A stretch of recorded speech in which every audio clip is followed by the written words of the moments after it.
Di atas lagi ada permainan begini. Iya. Iya. Nanti kita ke atas ya. Di situ. Oh, ini harus bilang dulu dia. Jangan sebentar dulu. Yang pertama, dia seorang pahlawan. Yang kedua, dia seorang pengkhianat.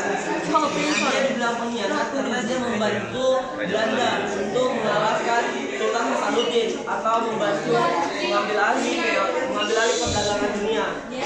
Kalau kalian belum tahu alasan kenapa ada peperangan, karena ini Spelman yang memimpin VOC, dan dia yang ingin mengambil alih pusat perdagangan dunia ada di Makassar.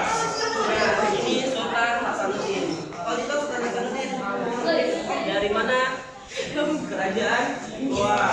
Nah, Spelman mengadu domba pada Palaka untuk saya bisa mengambil alih pusat perdagangan dunia yang ada di Makassar.